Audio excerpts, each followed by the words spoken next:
नमस्कार, कैसे हैं आप? फिक्र आपकी में एक बार फिर से आपका स्वागत है। मैं हूं आपके साथ निशांत चतुर्वेदी। खबरों के सफर की शुरुआत कर रहे हैं सबसे पहले ब्रेकिंग न्यूज से, लेकिन उससे पहले आप जरूर देखिए हमारी एक खास पेशकश जो हम आपको दिखाने वाले अब से बस कुछ ही क्षणों में। स्वामी प्रसाद मौर्य एंड 5 एडिटर्स, बहुत सारे सवाल पूछे उनसे मैंने और हमारे 5 एडिटर्स ने, और बड़े तीखे सवाल हैं। हर सवाल का जवाब उन्होंने दिया है। क्या जवाब दिया है? कुछ ऐसे कंट्रोवर्शियल जवाब जो आपको हैरान कर देंगे, बस अब से कुछ ही क्षणों में। लेकिन पहले इस वक्त शुरुआत कर रहे हैं अभी इस वक्त की पहली ब्रेकिंग न्यूज से। इस वक्त की बड़ी खबर आ रही है। ब्रेकिंग न्यूज नंबर 1, राहुल सदस्यता मामले में कोर्ट जाने की तैयारी। मंगलवार तक सदस्यता बहाल नहीं हुई तो कोर्ट जाएंगे राहुल, सूत्रों के हवाले से खबर आ रही है। दूसरी ब्रेकिंग न्यूज, लालू यादव से मिलने पहुंचे राहुल गांधी। संगठन महासचिव केसी वेणुगोपाल भी साथ थे। लालू की बेटी मीसा भारती के आवास पर हुई मुलाकात। एक और बड़ी खबर आ रही है इस वक्त। कल सुबह 8 बजे ब्रेकिंग न्यूज नंबर 3, कल सुबह 8 बजे ज्ञानवापी पर फिर होगा सर्वे अब हर दिन 2 शिफ्ट में किया जाएगा। मुस्लिम पक्ष भी कल से सर्वे में होगा शामिल। एक और बड़ी खबर आ रही है इस वक्त। राज्यसभा में सोमवार को दिल्ली सेवा बिल पर चर्चा। कांग्रेस ने सांसदों को 3 लाइन का व्हिप जारी किया। चर्चा और वोटिंग के दौरान सदन में रहने के निर्देश दिए गए। 5वीं बड़ी खबर, नूह हिंसा में अफसरों पर लगातार एक्शन। नूह के डिप्टी कमिश्नर प्रशांत पवार का तबादला, धीरेन्द्र नूह के नए डिप्टी कमिश्नर होंगे। 6ठी बड़ी खबर, कर्नाटक के स्वास्थ्य मंत्री दिनेश राव का बयान, दिल्ली के मोहल्ला क्लिनिक उतने प्रभावशाली नहीं। दिल्ली में मोहल्ला क्लिनिक का दौरा करने के बाद यह बयान दिया है। और एक और बड़ी खबर आ रही है जम्मू कश्मीर से। जम्मू कश्मीर के कुलगाम में आतंकियों से एनकाउंटर। आतंकियों के खिलाफ ऑपरेशन में 3 जवान घायल हुए हैं। आर्मी और पुलिस का इलाके में सर्च ऑपरेशन जारी है। 8वीं बड़ी खबर, राजस्थान में 19 नए जिलों को मंजूरी है। नए जिलों को मिलाकर राज्य में अब तक 50 जिले राजस्थान में इसी साल विधानसभा चुनाव होने वाले हैं। 9वीं बड़ी खबर, art director Nitin Desai case में एफआईआर दर्ज। नितिन देसाई की पत्नी ने एफआईआर दर्ज करवाई। आज मुंबई में नितिन देसाई का अंतिम संस्कार हुआ है। ब्रेकिंग न्यूज के बाद अब आपको बताते हैं आज कौन कौन सी खबरें हैं कर्टन रेजर में। पहली खबर जरा ध्यान से देखिएगा। सुप्रीम कोर्ट से राहुल गांधी को राहत मिली है, लेकिन कांग्रेस फिर से अदालत जाने की प्लानिंग क्यों कर रही है, यह हम बताएंगे। दूसरी खबर, नूह हिंसा में कौन लगा रहा था पाकिस्तान के समर्थन में नारे, चश्मदीद और एफआईआर से बड़ा खुलासा है। तीसरी खबर, ज्ञानवापी का मामला क्या अयोध्या की तरह ही है? सर्वे पर सुप्रीम कोर्ट के फैसले के बाद ये कैसी फिक्रें हम आपको बताएंगे। चौथी खबर, आसमान में विमान, यात्रियों को क्यों याद आए हनुमान, 60 सेकंड का वीडियो दिखाएंगे। और 5वीं खबर, स्वामी प्रसाद मौर्य ने ज्ञानवापी को लेकर कौन सा विवादित दावा कर दिया है, आज हम आपको वो भी बताने वाले हैं। लेकिन शुरुआत करें इस वक्त की बड़ी खबर से। आज फिक्र आपकी की शुरुआत उस खबर से करेंगे जिसे कांग्रेस जीत के तौर पर प्रोजेक्ट कर रही है। 135 दिन तक अदालती दांव पेचों के बाद मोदी सर ने मानहानि केस में राहुल गांधी को बड़ी राहत मिली है। सुप्रीम कोर्ट ने राहुल गांधी की 2 साल की सजा पर फिलहाल स्टे लगा दिया। इस फैसले के बाद कांग्रेस नेताओं और कार्यकर्ताओं के चेहरों पर मुस्कान फैल गई। दोपहर करीब 1:30 बजे जैसे ही सुप्रीम कोर्ट का ऑर्डर आया, देश भर में कांग्रेस कार्यकर्ता जश्न मनाने लगे। दिल्ली में कांग्रेस हेडक्वार्टर पर पोस्टर, बैनर और झंडे लहराने लगे। ढोल नगाड़े बजने लगे। कार्यकर्ता एक दूसरे को मिठाइयां खिलाने लगे। ऐसी तस्वीर अलग अलग राज्यों और अलग अलग शहरों में दिन भर आती रही। इस खबर के बाद राहुल गांधी कैमरे के सामने आए तो उनके चेहरे पर भी मुस्कुराहट थी। राहुल भैया जिंदाबाद, जिंदाबाद, जिंदाबाद। आज नहीं तो कल, कल नहीं तो परसों सच्चाई की जीत होती है। जो भी हो, मेरा रास्ता तो क्लियर है। मुझे क्या करना है, मेरा क्या काम है, उसके बारे में मेरे दिमाग में बिल्कुल क्लैरिटी है। आज राहुल गांधी और दूसरे कांग्रेस नेताओं की बॉडी लैंग्वेज में जीत की झलक साफ साफ दिख रही थी। सुप्रीम कोर्ट के फैसले के कुछ देर बाद राहुल गांधी और प्रियंका गांधी संगठन महासचिव केसी वेणुगोपाल के साथ कांग्रेस हेडक्वार्टर पहुंचे तो चेहरे पर चमक थी। वेणुगोपाल राहुल गांधी के बगल में फोन पर हंसते मुस्कुराते बात करते चल रहे थे। फिर ऐसा लगा जैसे फोन के दूसरी तरफ बात कर रहे शख्स ने राहुल गांधी से बात कराने को कहा। वेणुगोपाल ने फोन राहुल की तरफ बढ़ा दिया। राहुल ने करीब 26 से 27 सेकंड बात की। इस दौरान चेहरा कई बार मुस्कुराया। जीत बड़ी है, इसलिए कांग्रेस ने बड़ी प्रेस कॉन्फ्रेंस की। यहां भी नेताओं के चेहरे पर लंबी मुस्कान बिखरी रही। Thank you. Congratulations. नमस्कार।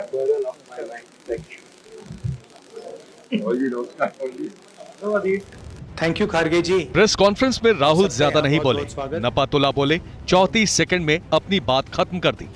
जिन लोगों ने हमारी मदद की और जनता ने जो प्यार और सपोर्ट दिया, उसके लिए मैं बहुत बहुत धन्यवाद करता हूँ। राहुल को बड़ी राहत मिली है, लेकिन अभी कानूनी दांवपेच पूरी तरह खत्म नहीं हुए हैं, इसलिए राहुल ने सोच समझकर बात रखी। जाने लगे तो एक बार फिर हंसी मजाक का लम्हा सामने आ गया।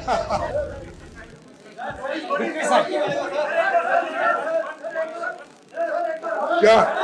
Victory sign, victory sign. अब मैं करता हूँ। अब मामला अभी कोर्ट में है, इसलिए राहुल गांधी ने हर शब्द सोच समझकर बोला। लेकिन सर्वोच्च अदालत के बड़े ऑर्डर पर बोलने के लिए कांग्रेस की पूरी टॉप लीडरशिप एक साथ आई। प्रेस कॉन्फ्रेंस में कांग्रेस अध्यक्ष मल्लिकार्जुन खड़गे, राहुल गांधी, लोकसभा में नेता विपक्ष अधीर रंजन चौधरी, कांग्रेस महासचिव केसी वेणुगोपाल और जयराम रमेश बैठे थे। कोर्ट में राहुल का पक्ष रखने वाले सीनियर एडवोकेट अभिषेक मनु सिंघवी भी मौजूद रहे। कोर्ट के फैसले पर कांग्रेस ने क्या कहा, आपको एक रील के जरिए दिखाते हैं। से कौन जोड़ेगा? हम जोड़ेंगे, हम जोड़ेंगे।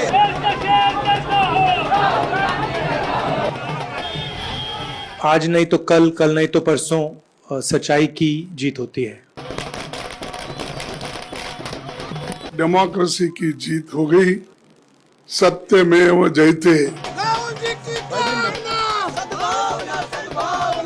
भरोसा तो थी कि आज नहीं तो कल सच्चाई की जरूर जीत होंगे, और वो आज हुआ। सिर्फ राहुल गांधी जी का जीत नहीं है, सारे भारत के जनता की जीत है और डेमोक्रेसी की जीत है और संविधान के उसूलों की जीत है। आज सत्य, साहस की जीत हुई है। ये केवल राहुल गांधी जी की जीत नहीं है, लोकतंत्र की जीत है, संविधान की जीत है। अभी संविधान जिंदा है, बाकी है, और न्याय मिल सकता है, ये इसका एक बहुत बड़ा उदाहरण है। हम आशा करते हैं अब कि भाजपा अपने एक विशेष विभाग जो है, जो कई खेल खेलता है, चालबाजी के और अन्य खेल, उस विभाग पे ताला लगाएगी।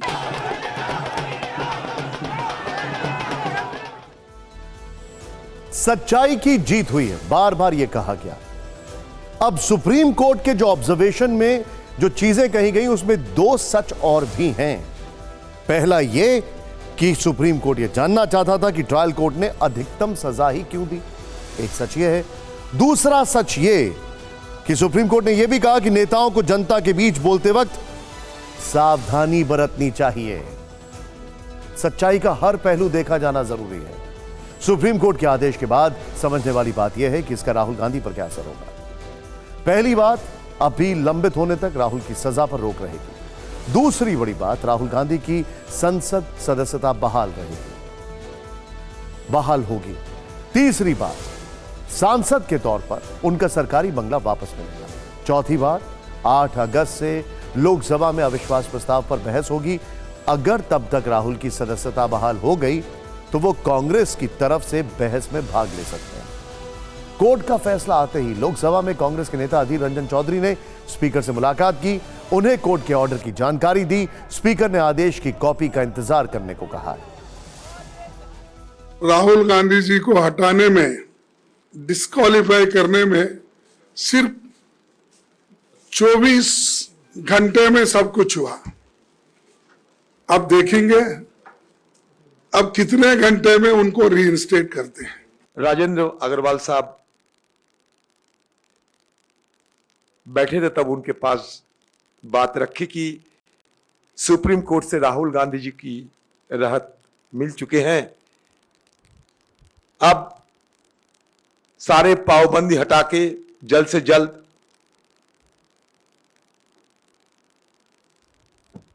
उनके सदन के अंदर वापसी के लिए कार्रवाई शुरू करना चाहिए। एक सवाल यह भी है कि हिमाचल के बाद भारत जोड़ो यात्रा, फिर कर्नाटक में जीत और फिर इंडिया अलायंस, क्या ये सारी चीजें और उसके बाद ये वाला फैसला, क्या ये सारी चीजें कांग्रेस कार्यकर्ताओं को रीजुविनेट करने के लिए काफी हैं? इस वक्त की बड़ी खबर टीवी 9 भारतवर्ष के पास जानकारी है कि अगर सोमवार या मंगलवार दोपहर तक राहुल की संसद सदस्यता बहाल नहीं हुई तो वो एक बार फिर अदालत जा सकते हैं। कांग्रेस का कहना है कि जब 1000 किलोमीटर दूर गुजरात की अदालत में राहुल पर फैसला आया तो 24 घंटे के भीतर उनकी सदस्यता चली गई, इसीलिए 2 किलोमीटर दूर सुप्रीम कोर्ट का फैसला आया तो सदस्यता भी जल्द बहाल होनी चाहिए। मल्लिकार्जुन खड़गे और अधीर रंजन सदस्यता बहाली पर इसलिए जोर दे रहे हैं ताकि राहुल गांधी लोकसभा सदस्य बने और अविश्वास प्रस्ताव के दौरान मोदी सरकार के खिलाफ बोले। फिर यह समझना भी जरूरी है कि कोर्ट के फैसले के मायने क्या हैं। इस फैसले के बहाने कांग्रेस राहुल गांधी की फाइटर वाली इमेज पेश कर रही है।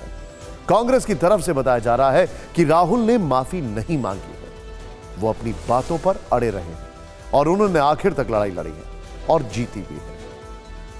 आपके मन में एक सवाल आ रहा होगा कि 3 कोर्ट ने जब राहुल गांधी को दोषी माना, उन्हें राहत नहीं दी, तो सुप्रीम कोर्ट में ऐसा क्या हुआ कि उन्हें राहत मिल गई? दरअसल इस सवाल का जवाब सुप्रीम कोर्ट के निचली अदालतों के जजमेंट में जो कमेंट है उसमें छिपे हुए हैं। सुप्रीम कोर्ट ने कहा कि ट्रायल जज ने 2 साल की अधिकतम सजा सुनाने का कोई कारण नहीं बताया।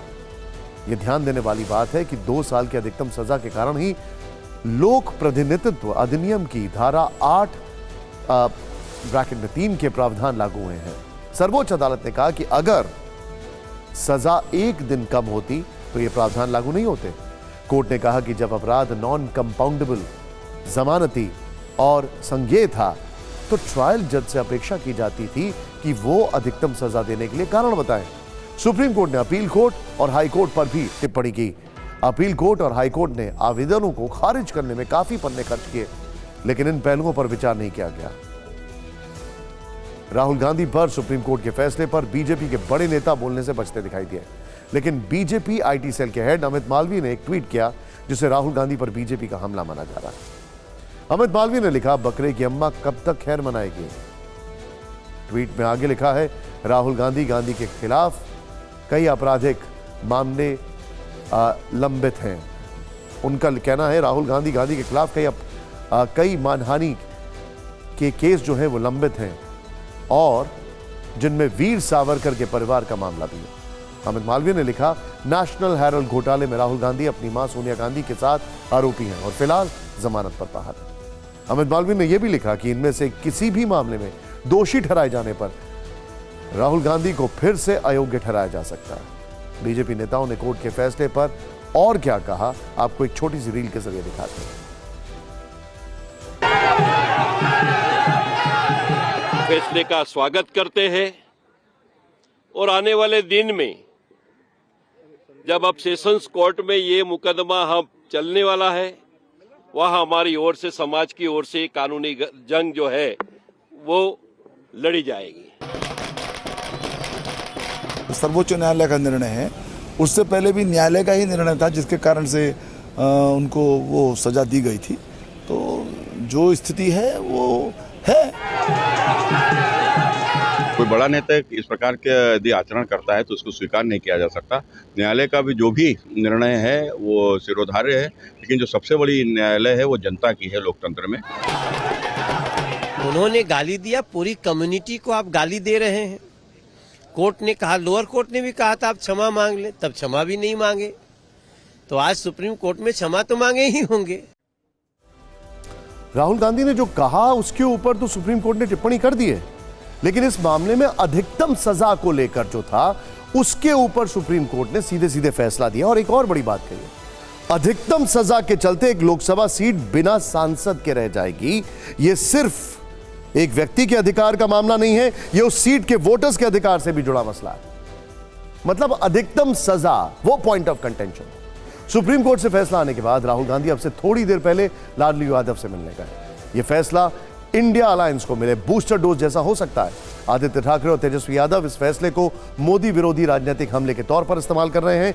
यह सच है कि इस फैसले से राहुल गांधी का राजनीतिक कद बढ़ेगा।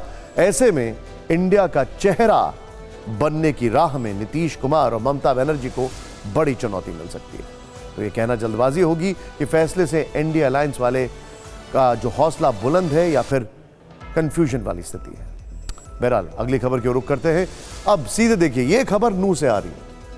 अब ध्यान से देखिएगा जो हम आपके सामने लेकर आ रहे हैं, क्या क्या यहां पर फैक्ट्स हैं। हिंसा के पीछे नापाक हमदर्द। नू में पाकिस्तान परस्त गैंग की बात करते हैं। पहले तस्वीरें देखें। नू में उपद्रवियों की भीड़ के बीच पाकिस्तान के भी कुछ हिमायती मौजूद थे। TV9 भारतवर्ष आज ये बड़ा खुलासा करने वाला है, क्योंकि अब तक आपने हिंसा के दौरान गाड़ी जलते दंगाइयों को देखा होगा, गाड़ी जलाते दंगाइयों को, पत्थरबाजी करती भीड़ को देखा, फायरिंग करने वाले असामाजिक तत्वों को देखा, हिंसा वाली जगह के पास से अवैध निर्माण पर बुलडोजर चलते देखा। लेकिन क्या आपने वो चेहरे देखे जो पाकिस्तान जिंदाबाद के नारे लगा रहे थे, जो धार्मिक नारेबाजी करते हुए लोगों को निशाना बना रहे थे? आज हम हिंसा की FIR और चश्मदीदों की जुबानी इस पाकिस्तान परस्त गैंग की हकीकत डिकोड करने वाले हैं। ये रिपोर्ट देखिए। जो ऊपर से फायरिंग कर रहे थे, अल्लाहू अकबर के नारे लगाए जा रहे थे, वो ऊपर से पाकिस्तान जिंदाबाद पत्थर फेंक कर बोल रहे थे, पाकिस्तान जिंदाबाद। इस शख्स को सुना आपने? इसका नाम अशोक बाबा है। ये खुद को फरीदाबाद बजरंग दल विभाग का संयोजक बताता है। ये वही शख्स है जिसका वायरल वीडियो गुरुवार को फिक्र आपकी में TV9 भारतवर्ष ने दिखाया था। इसका दावा है कि पहाड़ियों पर बैठे लोग पाकिस्तान जिंदाबाद और अल्लाहू अकबर के नारे लगाते हुए नीचे की तरफ फायरिंग कर रहे थे। जो ऊपर से फायरिंग कर रहे थे, अल्लाहू अकबर के नारे लगाए जा रहे थे, वो ऊपर से पाकिस्तान जिंदाबाद पत्थर फेंक कर बोल रहे थे, पाकिस्तान जिंदाबाद, और गोलियां चल रही थी दबादब। हालांकि जो शख्स खुद हिंसा के दौरान फायरिंग कर रहा हो, बिना किसी पुख्ता सबूत के उसके दावों पर यकीन नहीं किया जा सकता। लिहाजा धार्मिक नारे लगने की हकीकत जानने के लिए हमने नू हिंसा में दर्ज कुछ FIR के पन्ने पलटे। इस तफ्तीश में हमारे हाथ FIR नंबर 398 लगी। ये FIR ASI धर्मेंद्र ने दर्ज कराई थी। इसमें नल्हड़ मंदिर पर हमले का जिक्र है। 9 पन्नों की FIR के पेज नंबर 5 पर क्या लिखा है उस पर गौर कीजिए। उपद्रवियों ने पेट्रोल से भरी बोतलों से यात्रियों के नल्हड़ मंदिर को जाने वाली रोड पर खड़े वाहनों में तोड़फोड़ शुरू कर दी। खड़े वाहनों में पेट्रोल की बोतलों से गाड़ियों पर पेट्रोल छिड़ककर आग लगा दी और ये सभी व्यक्ति अल्लाहू अकबर करते करते पाकिस्तान जिंदाबाद के नारे लगा रहे थे। हिंसा में पाकिस्तानी गैंग का पर्दाफाश करने के लिए इतना काफी नहीं था। इसके बाद हमने FIR नंबर 252 खंगाली। ये FIR इंस्पेक्टर पंकज कुमार ने दर्ज कराई थी और इसमें अडबर चौक हिंसा की शिकायत दर्ज है। 7 पन्नों की FIR के पेज नंबर 4 पर लिखा था, जो तावड़ू की तरफ से करीब 600 से 700 उग्र असामाजिक लोगों की भीड़ जो कि अल्लाहू अकबर के नारे लगा रहे थे, वो चौक पर तैनात पुलिस बल की तरफ पथराव कर रहे थे। FIR और चश्मदीदों से साफ है कि भीड़ के बीच कुछ पाकिस्तान परस्त तत्व भी मौजूद थे। एक रिपोर्ट यह आ रही है कि नल्लड़ शिव मंदिर के पास 20 घरों और दुकानों और इसके अलावा नू में करीब तावड़ू में करीब 250 झुग्गी झोपड़ियों के ऊपर बुलडोजर चला दिया गया है। वजह बताया जा रहा है पुलिस के सूत्रों के अनुसार कि यहां बांग्लादेशी रोहिंग्या अवैध तरीके से रह रहे थे और वो हिंसा में भी शामिल थे, ऐसा कहा जा रहा है। ऐसा रिपोर्ट है। हम इस खबर को कंफर्म नहीं कर रहे, लेकिन ये रिपोर्ट आ रही है। पाकिस्तान परस्त गैंग के बाद बात उस किरदार की जो इस हिंसा के केंद्र में है। जैसा कि हमने आपको बताया कि अशोक बाबा वही शख्स है जो नल्हड़ मंदिर परिसर से पहाड़ी के ऊपर मौजूद दूसरे पक्ष पर गोलियां बरसा रहा था। आखिर पुलिस वालों की मौजूदगी के बीच इसे हथियार उठाने की जरूरत क्यों पड़ी? क्या इसने हिंसा भड़काने के इरादे से फायरिंग की थी या फिर इसका मकसद कुछ और था? इन सब सवालों का जवाब जानने के लिए हमारे संवाददाता जितेंद्र भाटी ने उससे बातचीत की। सुनिए वीडियो पर उसकी डरा देने वाली सफाई। दरअसल उस टाइम की जो सिचुएशन थी उसको देखते हुए ऊपर से इतनी ज्यादा गोलियां आ गई, हम सभी नीचे इधर उधर हो गए थे और मेरे हाथ में वेपन था, तो वेपन मेरे हाथ में, मैंने एक हवाई फायर करना उस टाइम उचित समझा, जो मैंने किया, हवाई फायर किया अपने सेल्फ डिफेंस में। हमेशा 24 घंटे रहता है अंदेशा, पहले पिछले 2-3 घंटों से अंदेशा देख रहा था। हमारी कम से कम 100 से ज्यादा गाड़ियां फूंक दी थी, मैं धुएं का गुब्बार देख रहा था, भयावह मंजर मैं पहले देख रहा था। वहां पर हमारी तरफ हजारों विधर्मियों की भीड़ बढ़ती नजर आ रही थी। ऊपर से जैसे पुलिस आती हुई मेरे को दिखाई दे रही थी, मेरा भी मनोबल बढ़ गया। मेरे बाजू में आए एक लड़के को जैसे ही गोली लगी वो नीचे गिर गया, तो मैंने सोचा हवाई फायर करना ही उचित रहेगा, इस टाइम इतनी जानें बचानी मेरे लिए बहुत ज्यादा आवश्यक थी, तो इस वजह से मैंने एक हवाई फायर कर दिया। आप देख भी रहे हैं वीडियो में, मैं एक हवा में गोली चला रहा हूं।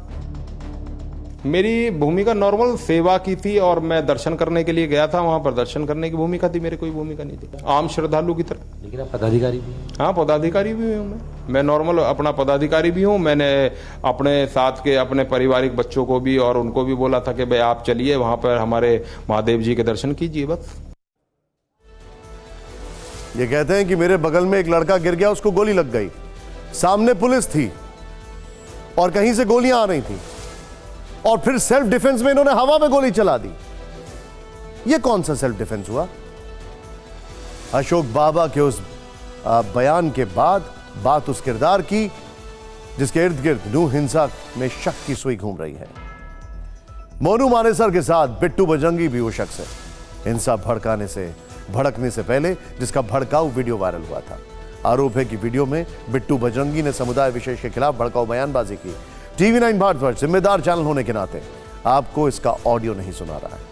हमारे संवाददाता विवेक शर्मा स्टोरी को ट्रैक करते हुए बिट्टू बजरंगी तक पहुंचे और टीवी 9 के कैमरे पर उसने जो खुलासा किया वो हिंसा में साजिश की कई परतें खोल रहा है।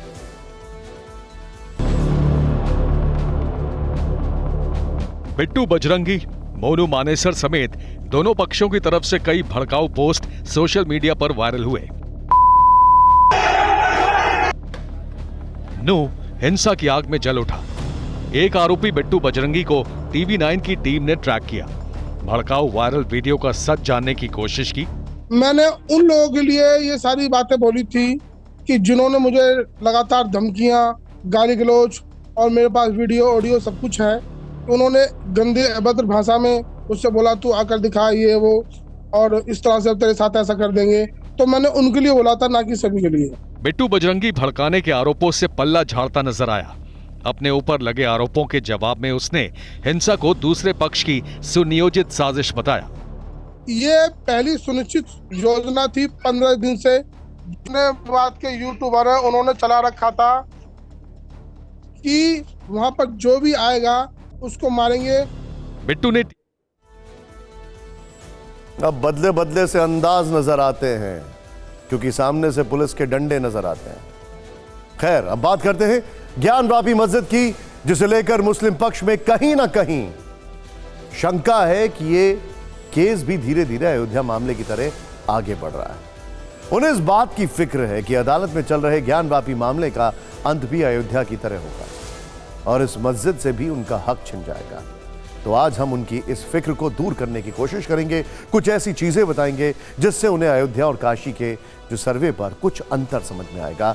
लेकिन उससे पहले ज्ञानवापी पर देश की सबसे बड़ी अदालत का फैसला बताते हैं। सर्वोच्च अदालत ने एएसआई सर्वे पर रोक लगाने वाली मुस्लिम पक्ष की याचिका पर सभी पक्षों की दलीलों को सुनने के बाद इलाहाबाद हाईकोर्ट का फैसला बरकरार रखा और सर्वे को जारी रखने का आदेश देते हुए कहा है कि ध्यान दीजिएगा, हम हाईकोर्ट के आदेश में कोई हस्तक्षेप नहीं करेंगे। हाईकोर्ट ने कई सेफगार्ड बरते हैं। एएसआई सर्वे का अपना महत्व है, वो मुख्य मामले पर साक्ष्य के तौर पर रहेगा और जैसा कि आश्वासन दिया गया है कि मस्जिद में खुदाई ना हो तो उसे निभाना होगा। वजू खाने को छोड़कर बाकी हिस्से का सर्वे होगा। कोर्ट ने इसके साथ ही यह भी कहा कि एएसआई की रिपोर्ट डिस्ट्रिक्ट जज की अदालत में पूर्व के आदेश के मुताबिक ही दाखिल की जाएगी। यह फैसला आने के बाद हिंदू पक्ष ने जानकारी दी कि सर्वे का यह काम 15 से 20 दिन में पूरा हो जाएगा। हालांकि यह रिपोर्ट फाइनल नहीं होगी और इस सर्वे में मुस्लिम पक्ष भी कल से शामिल होगा। सर्वे की रिपोर्ट आएगी तो ये फाइनल या कंक्लूसिव नहीं है। अंजुमन इंतज़ामिया या जिसके खिलाफ वो रिपोर्ट आएगी उसको ये चांस मिलेगा कि वो एक्सपर्ट्स को क्रॉस एग्जामिन कर सकता है, अपने ऑब्जेक्शंस दे सकता है और उसके बाद कोर्ट डिसाइड करेगी, ट्रायल कोर्ट डिसाइड करेगी, डिस्ट्रिक्ट कोर्ट वाराणसी डिसाइड करेगी कि क्या ये एक्सपर्ट ओपिनियन मानी जाए, एविडेंस के रूप में लिया जाए कि नहीं लिया जाए। मुझे ऐसा लगता है कि ये सर्वे 15-20 दिन में पूरा हो जाना चाहिए, पर ये सिर्फ एक टेंटेटिव गेस है मेरा। मैं ये कहता हूँ कि आज ज्ञानव्यापी है, कल फिर ईदगाह होगी, परसों बदायूं की जामा मस्जिद होगी, उसके बाद बरेली की जामा मस्जिद। सुप्रीम कोर्ट ने सुझाव दिया कि सर्वे हो जाने दीजिए और रिपोर्ट बंद लिफाफे में जमा होने दीजिए। अब यह बड़ा इंटरेस्टिंग पार्ट है। पिछली बार आपको याद है क्या क्या हुआ था? रिपोर्ट बंद लिफाफे में बहुत जरूरी है, वरना कई सारी चीजें उड़ती रहती हैं। सुप्रीम फैसला आने से पहले सर्वे पर रोक के लिए मुस्लिम पक्ष की ओर से आज एक और दलील दी गई। मुस्लिम पक्ष के वकील अहमदी ने प्लेसेस ऑफ वर्शिप एक्ट का मामला उठाया, संसद का हवाला दिया, कहा कि सदन ने विभिन्न समुदायों से वादा किया है कि उनके धार्मिक स्थल नहीं बदले जाएंगे और ज्ञानवापी में एएसआई सर्वे को मंजूरी मिली तो देश भर में ऐसा ही होगा। इस पर कोर्ट ने उन्हें फटकार दी। सुप्रीम कोर्ट ने कहा कि आपने ये पॉइंट हाई कोर्ट में क्यों नहीं उठाया, साक्ष्य आएंगे तो आपके ही मामले में ये काम आएगा। इसके बाद कोर्ट ने अयोध्या केस का जिक्र किया। सीजीआई ने कहा कि आप हमारा अयोध्या वाला फैसला देखें, सर्वे का महत्व है जो साक्ष्य के लिए और राम मंदिर मामले में उस पर चर्चा हुई थी। ऐसे में ज्ञानवापी मामले में भी अदालत को एएसआई रिपोर्ट के आधार पर निर्णय लेने में आसानी होगी। ज्ञानवापी केस में अयोध्या का जिक्र क्यों हुआ, तब एएसआई सर्वे में क्या क्या पता चला जिसे साक्ष्य की तरह माना गया था, इसकी चर्चा थोड़ी देर में। लेकिन आज ज्ञानवापी की सुनवाई में कोर्ट में आगे क्या कुछ हुआ, कैसे मुस्लिम पक्ष को एक और मुद्दा उठाने पर कड़ी नसीहत मिली है, यह रिपोर्ट देखिए। सीजेआई ने कहा कि हम इमारत को लेकर सेफ गार्ड देंगे। इस पर एसजी तुषार मेहता ने जवाब दिया कि सर्वे का काम बिना इमारत को नुकसान पहुंचाए होगा। एक्सपर्ट जीपीआर सर्वे करेंगे, वीडियोग्राफी होगी, किसी भी तरह की तोड़फोड़ नहीं होगी। इस पर मुस्लिम पक्ष के वकील ने ऑब्जेक्शन किया और कहा कि अगर अब कोई आता है और ये कहते हुए तुच्छ याचिका दायर करता है कि इस संरचना के नीचे एक स्मारक है, तो क्या आप एएसआई सर्वेक्षण का आदेश देंगे? इस पर सीजेआई ने नाराजगी जताते हुए कहा कि जो आपके लिए तुच्छ है वो दूसरे पक्ष के लिए विश्वास है। ये सर्वे सिर्फ एक दस्तावेज नहीं होगा बल्कि दोनों पक्ष के लिए अहम सबूत होगा। और जैसा कि हम आपको पहले ही बता चुके हैं कि सुप्रीम कोर्ट ने आज एएसआई सर्वे को अहम बताते हुए अयोध्या केस का भी जिक्र किया। उस समय यानी 5 मार्च 2003 को इलाहाबाद हाई कोर्ट ने विवादित जगह पर एएसआई से खुदाई करके साक्ष्य इकट्ठा करने को कहा था। एएसआई ने तब फाइनल रिपोर्ट हाई कोर्ट में सौंपी थी और साल 2019 में सुप्रीम कोर्ट ने इसका जिक्र फैसला पढ़ने के दौरान किया था। तब सर्वोच्च अदालत ने एएसआई की रिपोर्ट को आधार मानते हुए कहा था कि खुदाई से निकले सबूतों की अनदेखी नहीं कर सकते हैं। एएसआई ने अयोध्या में 12वीं सदी का मंदिर बताया था। खुदाई के दौरान नीचे मिला ढांचा और कलाकृतियां इस्लामी शैली की नहीं थी। ज्ञानवापी का मामला देखें तो पिछले साल हुए सर्वे कमीशन के बाद हिंदू पक्ष की तरफ से दावा यही किया गया था कि यहां एक तहखाने में मगरमच्छ का शिल्प, कमल और स्वास्तिक चिन्ह मिले, त्रिशूल के निशान भी हैं जो मंदिर होने का सबूत है। और यही सच पता लगाने के लिए एएसआई इस बार ज्ञानवापी परिसर का सर्वे करेगी। हालांकि अयोध्या मामले के उलट इस बार उसे खुदाई न करने के आदेश मिले। एक्सपर्ट जीपीआर सर्वे करेंगे, वीडियोग्राफी होगी, साइंटिफिक तरीके से पूरा सर्वे होगा। यह काम आज से शुरू भी हो चुका है। लेकिन इंटरेस्टिंग बात क्या है, हम एक तरफ इस सर्वे की बात कर रहे हैं और दूसरी तरफ स्वामी प्रसाद मौर्य, जो आपसे कुछ ही देर में आपकी स्क्रीन पर आने वाले हैं, उन्होंने इसको लेकर एक उलटी बात कर दी है, एकदम उलट। अब वो खबर जो कल सुबह अखबारों में प्रमुखता से देखने को मिलेगी, वो खबर जो देश में नई बहस छेड़ देगी, वो खबर जो आज किया गया सबसे विवादित दावा है। यह दावा किया है समाजवादी पार्टी के नेता स्वामी प्रसाद मौर्य ने। वो स्वामी प्रसाद मौर्य जो कह चुके हैं कि बद्रीनाथ मंदिर के नीचे बौद्ध मठ था। स्वामी प्रसाद मौर्य आज मेरे साथ इसी स्टूडियो में थोड़ी देर पहले मौजूद थे और उनका सामना देश के जाने माने 5 संपादकों के साथ हुआ। मैंने स्वामी प्रसाद मौर्य से ज्ञानवापी को लेकर सवाल किया तो उन्होंने जो कुछ कहा वो एक विवादित बयान है। स्वामी प्रसाद मौर्य ने कहा कि ज्ञानवापी पहले बौद्ध मठ था। उनका कहना है कि ज्ञानवापी ना मस्जिद है ना मंदिर है, बल्कि बौद्ध मठ है। उन्होंने यह भी दावा किया कि ज्ञानवापी में जो स्वास्तिक निशान है वो बौद्ध धर्म से जुड़ा है। अब आपको इसी विस्फोटक इंटरव्यू का एक छोटा सा हिस्सा दिखाते हैं, जिसमें स्वामी प्रसाद मौर्य ज्ञानवापी के साथ साथ यह भी बताएंगे कि क्या वो समाजवादी पार्टी छोड़कर बीजेपी में जाने वाले हैं। देखिए स्वामी प्रसाद मौर्य एंड 5 एडिटर्स का एक छोटा हिस्सा मेरे साथ।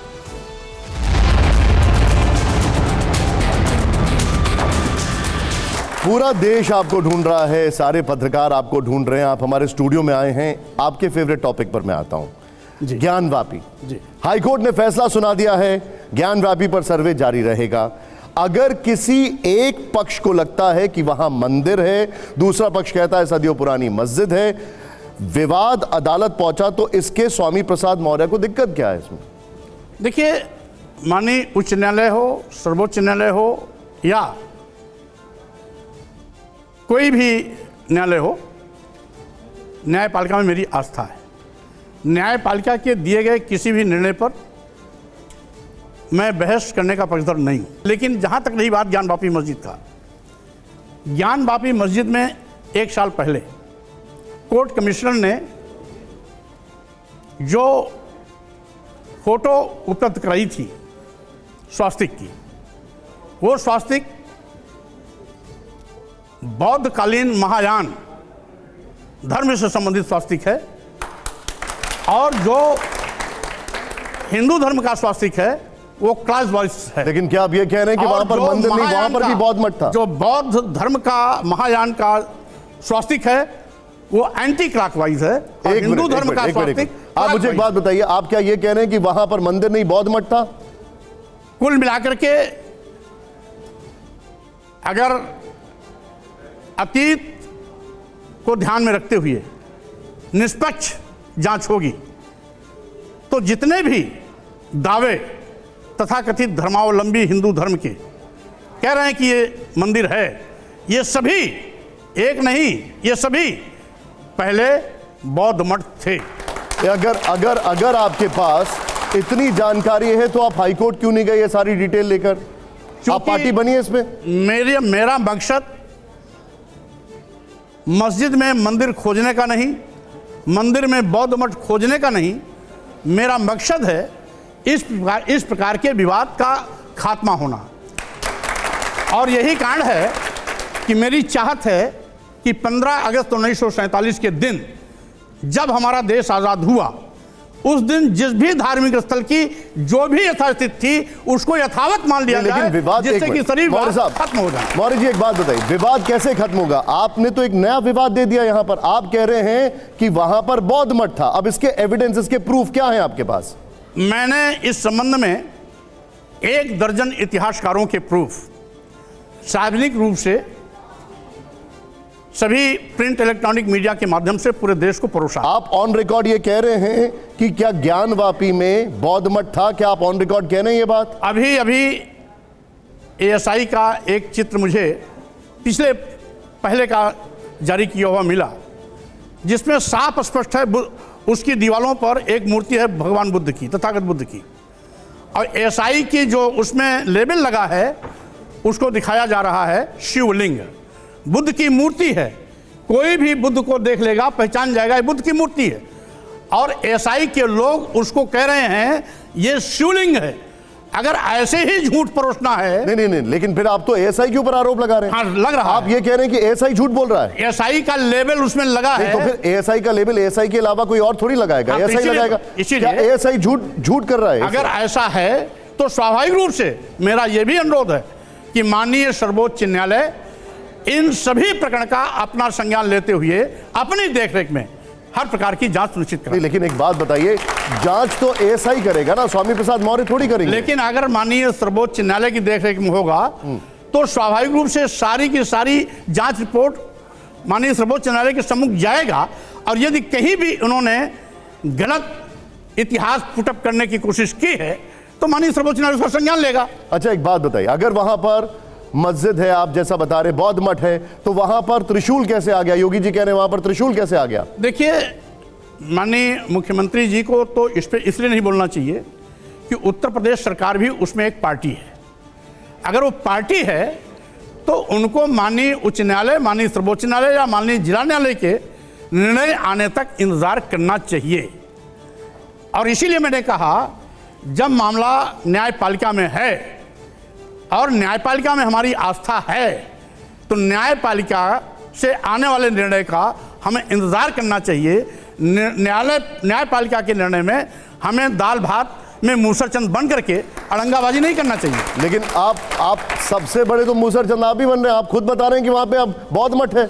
मैं ये कह रहा हूं कि जो चिन्ह आया है उसको मैं आपको आपके चैनल के माध्यम से पूरे देश को बता रहा हूं कि बुद्ध की मूर्ति अगर स्पष्ट है तो एएसआई नीचे उसको शिवलिंग कैसे लिख सकती है? अभी आपके पास कोई तस्वीर वगैरह है उसको दिखाने के लिए? वो मेरे पास है, मैं आपके पास भेज दूंगा। जरूर। अच्छा, एक बात बताइए, योगी जी कह रहे हैं कि जो ज्ञानवापी को मस्जिद बोलेगा उसको मुश्किल हो जाएगी। आप तो उसको मस्जिद बोल रहे हैं बार बार।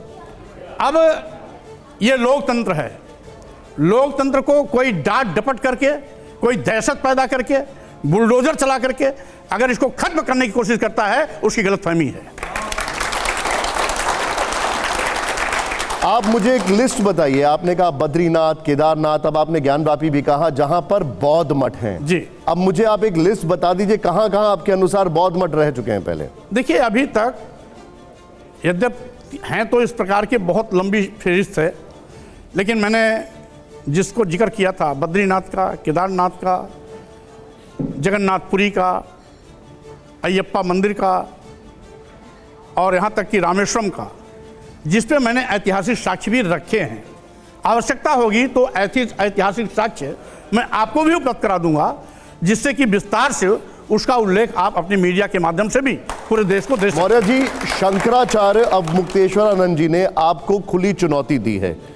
आपके पास तथ्य हैं, साबित करें। क्या आप उनसे शास्त्रार्थ के लिए तैयार हैं?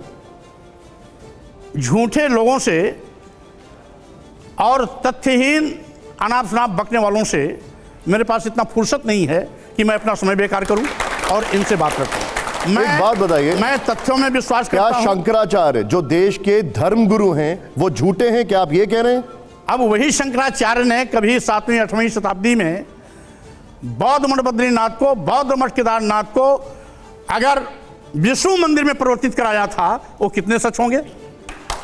अच्छा, मैं आपको कुछ फैक्ट बता रहा हूं मौर्य जी, कुछ तथ्य दूसरी तरफ से आए, जरा ध्यान दीजिएगा। और ये फैक्ट है हमारे पास, वो भी आपको जानना चाहिए। बद्रीनाथ का जिक्र महाभारत में हुआ, स्कंद पुराण में हुआ, विष्णु पुराण में हुआ। स्कंद पुराण में इस धाम को मुक्ति पद कहा गया, द्वापर युग में इसे मणिभद्र आश्रम कहा गया, त्रेता युग में इसे योग सिद्ध नाम से जाना गया। और आप कहते हैं वहां पर बौद्ध मठ है। देखिए, आपको मैं बता दूं, ये जितने भी आपको पुस्तकों का जिक्र किया, ये सब ज्यादातर 6वीं 7वीं शताब्दी के बाद लिखे गए। एक चीज और को मैं आपको दूं, देवनागरी लिपि, महाभारत 6ठी शताब्दी के बाद मैं आपको बता रहा हूं ना, देवनागरी लिपि का प्रादुर्भाव 7वीं और 8वीं शताब्दी के बीच में हुआ।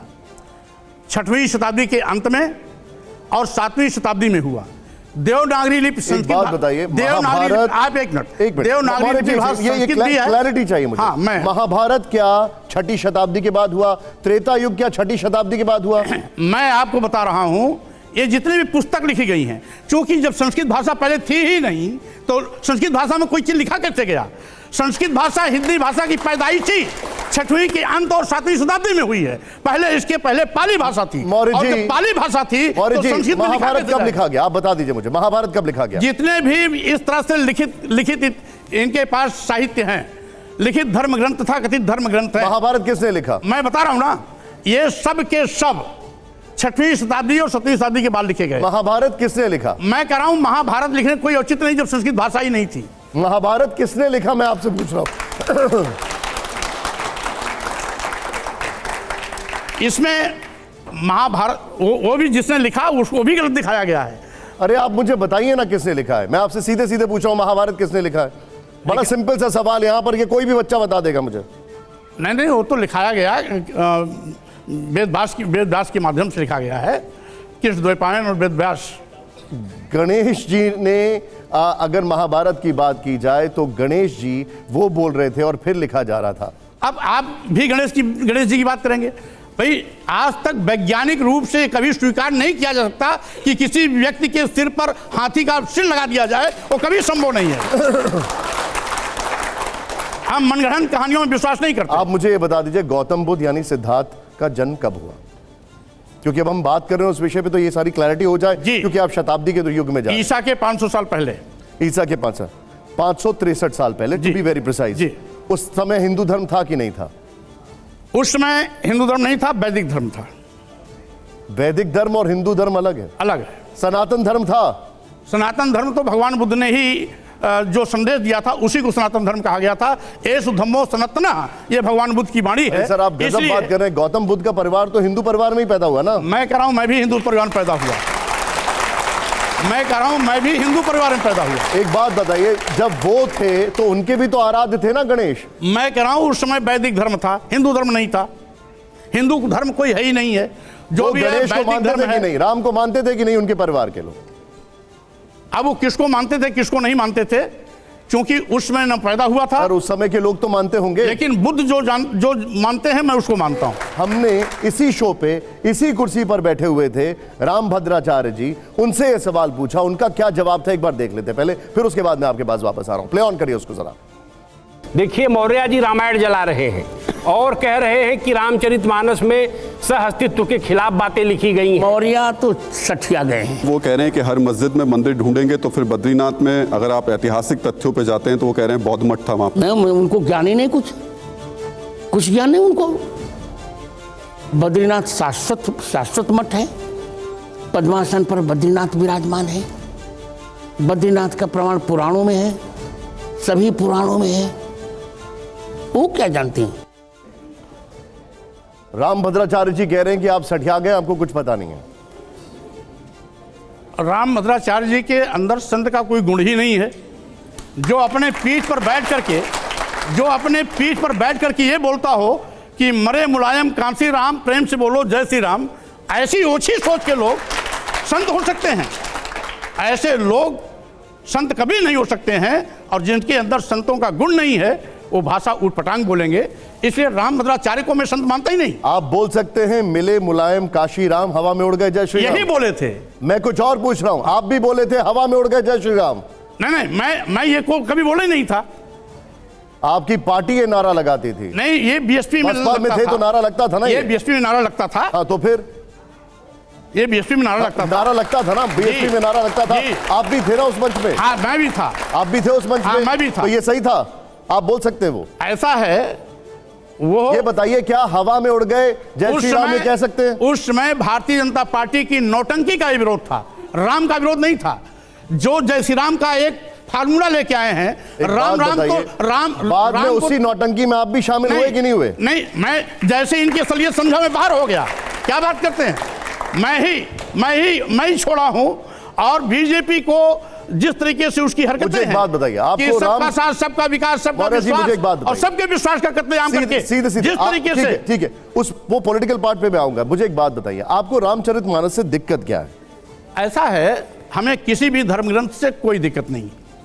मैं सभी धर्मों का सम्मान करता हूं, सभी धार्मिक पुस्तकों का सम्मान करता हूं, लेकिन धर्म की आड़ में, चलिए आपने धर्म ग्रंथ तो मान लिया, पहले तो आप उसको धर्म ग्रंथ ही नहीं मान रहे। धर्म की आड़ में अगर आप किसी भी शूद्र कह करके दलित आदिवासी पिछड़ों को, जो पहले शूद्र के नाम से जाने जाते थे, उनको गाली देंगे, उनको अपमानित करेंगे, जात सूचक शब्दों का प्रयोग करके उनको नीच कहेंगे, अधम कहेंगे, अपमान करने के लिए प्रेरित करेंगे, देश की महिलाओं को मारने, पीटने, प्रताड़ित करने की बात करेंगे, तो स्वाभाविक रूप से वो धर्म नहीं हो सकता है। अच्छा, मुझे एक बात बताइए, मैं आपसे आज एक बार फिर पुनः वो संदर्भ पूछना चाह रहा हूं, ढोल गंवार शूद्र पशु नारी, इस चौपाई का संदर्भ क्या है, इसका अर्थ क्या है, बताइए। आप भी बहुत जानकार हैं, पढ़े लिखे हैं और कड़े भी हैं, घुटे भी हैं। ढोल गंवार शूद्र, पशु, नारी, सकल ताड़ना के अधिकारी, ये सभी पीटने के पात्र हैं, प्रताड़ित किए जाने के पात्र हैं। एक मिनट। राम भद्राचार्य जी ने जो कहा एक बार आप सुनिए, फिर मुझे बताइए, सुनाइए जरा। ढोल गवार शूद्र पशु नारी, पहली बात तो उनका पाठ गलत है। सकल ताड़ना के अधिकारी नहीं है, ये सब ताड़न के अधिकारी है वहाँ पाठ। कौटिल्य ने ताड़न का अर्थ शिक्षण लिखा है। ढोल, वाद्य, गंवार जो ग्रामीण व्यक्ति है, शूद्र, शुचाद्रातीति शूद्र है जो चिंता से द्रवित हो जाए, पशु और नारी ये पढ़ने के अधिकारी हैं, इनको पढ़ाना चाहिए। नारी की शिक्षा अनिवार्य है। रामचरितमानस का एक भी अक्षर न तो संविधान के विरुद्ध है और न वेद के विरुद्ध है और न भारतीय मानसिकता के विरुद्ध है, न मर्यादा के विरुद्ध है। ठीक है, वो कह रहे हैं ये पढ़ाई के अधिकारी हैं, आप कह रहे हैं ये पिटाई के अधिकारी हैं। मैं कह रहा हूं सही माने में सबसे ज्यादा शिक्षा की आवश्यकता है राम भद्राचार्य जी को। एक चीज, दूसरी चीज मैं पूछना चाहता हूं, गधे को क्या पढ़ाएंगे, सुअर को क्या पढ़ाएंगे, गाय भैंस को क्या पढ़ाएंगे, बकरी को क्या पढ़ाएंगे, ऊंट हाथी घोड़े को क्या पढ़ाएंगे, क्या पढ़ाएंगे? और फिर दूसरी चीज, ढोल को क्या पढ़ाएंगे? पढ़ाने का मतलब होता है शिक्षित करना, ढोल बजाया, ट्रेनिंग देना मतलब होता है। ट्रेनिंग देने की आवश्यकता है। आज इन तमाम ढोंगियों, पाखंडियों को जो संत के रूप में देश को गुमराह कर रहे हैं और हमारी युवा पीढ़ी को गलत रास्ता दिखा रहे हैं, आप क्या चाहते हैं? देश की एक और ये कहेंगे, मुझे एक बात बताइए, एक और कहेंगे, ये सभी ढोंगी हैं, पाखंडी हैं, आप ही एक पंडित हैं। निशान जी, मैं ये कह रहा हूं, एक और ये कहेंगे कि यत्र नार्यस्तु पूजन्ते रमन्ते तत् देवता, और दूसरी तरफ कहेंगे कि महिलाओं को मारना पीटा प्रताड़ित करना चाहिए। आपको कब पता लगा रामचरितमानस की कुछ चौपाइयां भेदभावपूर्ण हैं? आपको कब पता चला कि बद्रीनाथ पहले बौद्ध मठ था? देखिए, ये किस सन की बात होगी? पता तो मैं विद्यार्थी जीवन में मुझको हो गया था। यानी कि जब आप बीजेपी में आए उससे पहले आपको पता था कि रामचरितमानस में ये सारी खामियां हैं, आपको पता था कि हिंदू मंदिर जो हैं वो बौद्ध मठों को तोड़कर बनाए गए। आप जब योगी सरकार में मंत्री थे तब आपको पता था ये सारी चीजें। लेकिन सवाल ये है, आपने किस बीजेपी नेता को ये सब बताया? नहीं, कुल मिलाकर के हमको किसी को बताने की आवश्यकता नहीं है। मैं कोई धर्माचार्य नहीं हूं और मैं शंकराचार्य भी नहीं हूं कि बताने का मैं ठेका ले रखूं। हाँ, इतना सब जरूर है। नहीं, लेकिन मैं बता रहा हूं, सवाल ये, अगर आप सत्ता की कुर्सी पर बैठे थे तो क्या आप आंखें बंद करके बैठे हुए थे? निशित जी, जैसे आप यदि आज कोई सवाल कर रहे हैं तो आपके सवाल का जवाब तो मैं आज दूंगा जी। पहले आप जिस सवाल को किए नहीं उसका जवाब कैसे दूंगा? क्या ये समझा जाए कि अभी समाजवाद आपकी विचारधारा है या फिर राइट टर्न लिया जा सकता है, बीजेपी में जा सकते हैं आप? समाजवाद तो सबकी विचारधारा है, क्योंकि भारतीय संविधान भी इसी समाजवाद विचारधारा को लेकर के आगे चलता है। लेकिन राइट टर्न लेने का कोई इरादा है कि नहीं है? अब ये किसी के मन का फितूर हो सकता है, लेकिन मैं हमेशा वैचारिक लड़ाई लड़ा हूं और विचारों के साथ ही खड़ा रहा हूं। जहां भी किसी ने विचार पर रोकने की कोशिश की, विचार के विपरीत आचरण करने का काम किया, उसको मैंने तत्काल नमस्कार किया। नहीं, लेकिन ये सवाल मैंने आपसे इसलिए पूछा कि आपकी जो बेटी हैं वो बीजेपी की सांसद हैं, उनका ये कहना है कि अगर पार्टी निर्देश देगी तो पिताजी को ले आएंगे। अभी बेटी बेटी है, बचपना है, वो जहां है उस पार्टी के सभी नेता स्वामी प्रसाद मौर्य को समझ गए, लेकिन मुझे चिंता है कि मेरी बेटी मुझे नहीं समझ पाई।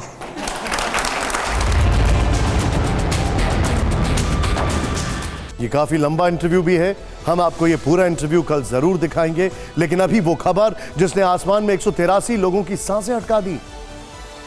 आज इंडिगो की एक फ्लाइट का आसमान में इंजन बंद हो गया। उस दौरान दहशत के पल यात्रियों ने कैमरे में कैद किए। ये तस्वीरें देखिए आप। अभी फ्लाइट चेंज होगा हम लोग का, कैसे होगा? The person is checking the engine, what I heard. Same flight like हम लोग कंफर्टेबल महसूस जा सकते हैं। हाँ डिफरेंट तो बहुत लगा, बट साथ ही ये भरोसा था कि जाको राखे साइया मार सके ना कोई। अब राम भरोसे। और अब देखते हैं टॉप 9। जम्मू कश्मीर के कुलगाम में सेना में आतंक पर बड़ा प्रहार। श्रीनगर में लश्कर और टीआरएफ के 3 आतंकी गिरफ्तार। कुलगाम में आतंकवादियों के साथ सेना की मुठभेड़, 3 जवान घायल। जम्मू कश्मीर में टेरर फंडिंग नेटवर्क के खिलाफ एनआईए का एक्शन। पुलवामा में कई ठिकानों पर छापेमारी। हिजबुल मुजाहिदीन के आतंकी उमर गनी के घर भी तलाशी।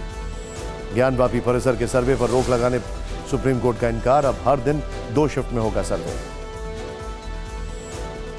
दिल्ली शराब घोटाला मामले में मनीष सिसोदिया को सुप्रीम कोर्ट से राहत नहीं मिली। मेडिकल ग्राउंड के आधार पर अंतरिम जमानत की मांग की थी। आंध्र प्रदेश के अन्नामय्या में वाईएसआर, कांग्रेस और टीडीपी कार्यकर्ताओं में झड़प। एक दूसरे के ऊपर किया पथराव। कर्नाटक सरकार के खिलाफ संसद परिसर में गांधी प्रतिमा के सामने बीजेपी सांसदों ने प्रदर्शन किया। SC/ST कल्याण फंड से फ्री की योजनाएं चलाने के फैसले पर विरोध किया। तेलंगाना सरकार के खिलाफ कांग्रेस कार्यकर्ताओं ने हैदराबाद में प्रदर्शन किया। कांग्रेस कार्यकर्ताओं ने बाढ़ प्रभावित लोगों को जल्द सहायता देने की मांग को लेकर सरकार के खिलाफ विरोध प्रदर्शन किया। मुंबई जयपुर एक्सप्रेस हत्याकांड के बाद रेलवे का बड़ा फैसला आया है। अब ट्रेन में एस्कॉर्ट टीम AK-47 जैसे भारी हथियारों के साथ यात्रा नहीं करेगी। यूपी के आगरा में भारी बारिश से गिरी 300 साल पुरानी हवेली। कई लोग मलबे में दबे। एक बच्ची समेत 2 लोगों की हुई मौत।